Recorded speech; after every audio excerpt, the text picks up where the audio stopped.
Retirement and Social Security are hot topics as we approach the new year. They certainly are. Many people think 65 is the typical retirement age, but It's not that simple anymore. right, Social Security's full retirement age, when you get your full benefits, It's already higher. it's higher than 65 for most of us, and it's about to go up again. You can forget about 65 being the norm. Full retirement age, or FRA, is actually based on when you were born. So your birth year determines when exactly you can claim those full benefits. Exactly. This age shift is happening. Because we're all living longer. Makes sense. Someone born in 1957 reaches full retirement age at 66 and 6 months. But if you were born just 1 year later in 1958, It goes up to 66 and 8 months. and there's another jump coming in 2025. Oh, right. For anyone born in 1959, The FRA becomes 66 years and 10 months. so that starts in November 2025. November 2025, that's right. You can claim Social Security as early as 62, though. You can, but there's a big trade-off. Right, a big catch. You'll get a 30% reduction in your benefits. And that's locked in for life. It is. Why would anyone take that deal? Well, sometimes it's not really a choice. Some people have to retire early. They might have health problems, Health problems, they lose their job. unexpected things. Exactly. Others, they might just want that income now, even if it's less. Makes sense. More years to enjoy it. That's the thinking. So then the last FRA increase affects those born in 1960 or later. That's right. Their full retirement age is 67. So if you were born in January 1960, You'd have to wait until January 2027 to get those full benefits. that's a while. It is. This really hits the youngest baby boomers and Gen Xers hard. They're often not prepared for retirement. Right. A lot of research shows that. Many younger boomers haven't saved enough and might have to really depend on Social Security. And that's a problem because Social Security was only designed to replace about 40% of your pre-retirement income. It's not supposed to be your whole income. Right. It's meant to supplement your savings. Gen X is having trouble too. Their savings are lagging way behind. The average Gen X household has maybe $150,000 saved for retirement.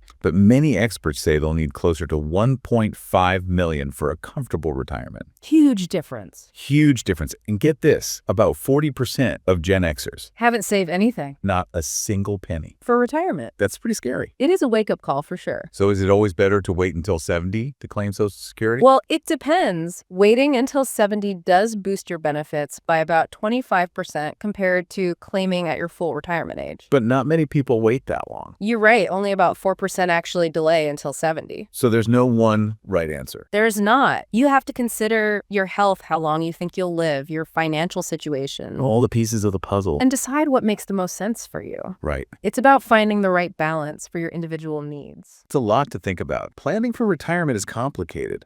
It is. But Social Security is just one piece of the retirement puzzle. Right. You need to look at the big picture. Your savings investments, how much you'll be spending. So don't put all your eggs in one basket. Exactly. Diversify your portfolio. So don't just rely on Social Security. Right. Think about other options like 401ks, IRAs, and other investments. Those can give you more security and flexibility down the line. They can. And let's not forget about healthcare and retirement. Big one. Huge expense for most retirees. It can really add up. You have to figure out how you're going to pay for those medical bills. Look into Medicare supplemental insurance. Things like that. So it's not something to put off until the last minute. The sooner you start planning for healthcare and retirement, the better. It's easy to get overwhelmed with all this retirement planning. It can be, but it helps to break it down into smaller steps. Bite-sized pieces. Exactly. It makes it less stressful. So take it one step at a time. Get help from a professional if you need it. And you'll be on the right track. Speaking of professionals, talking to a financial advisor is a good idea. It is. They can help you create a plan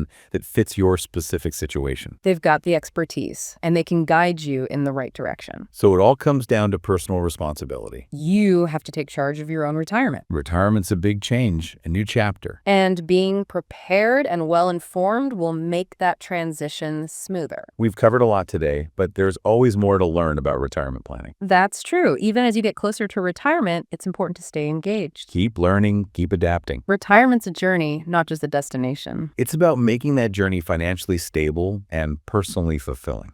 This has been a really informative conversation about Social Security and getting ready for retirement. It's a topic that affects everyone. We've talked about how the full retirement age is changing how you can maximize your benefits and how to plan for a financially secure retirement. Hopefully, we've given our listeners a better understanding of what they need to know. What resources would you recommend for people who want to learn more? The Social Security Administration website is a great starting point. Oh yeah, definitely. It's got all the details about benefits, eligibility, how to claim and when. It's a one-stop shop for everything Social Security, It is. and it's straight from the source, so you know it's accurate and up to date. Absolutely. There are also a lot of good financial websites and publications out there that can offer guidance on retirement planning in general. They might cover a wider range of topics than just Social Security. Exactly. They can give you a broader perspective. It's always smart to consult multiple sources and compare information from different points of view. Do your research, make sure you understand your options. It's your future, right? It is. You want to make informed decisions. And remember, retirement planning isn't something you do just once. It's not a set it and forget it kind of thing, You need to review and adjust your plans over time as things change. because life throws curveballs. It does. So being flexible and ready for the unexpected is important. And it might be helpful to get some professional advice along the way. Absolutely. A financial advisor can give you personalized guidance based on your unique circumstances. They can help you navigate all the complexities. They can. Any final words of wisdom for our listeners as they embark on this retirement planning journey? Start early, stay informed, be proactive. The sooner you start planning for retirement, the better off you'll be. It's an investment in your future happiness. It is. Well, thank you for sharing your expertise with us today. It was my pleasure. And to our listeners, thank you for joining us for this deep dive into Social Security and retirement planning.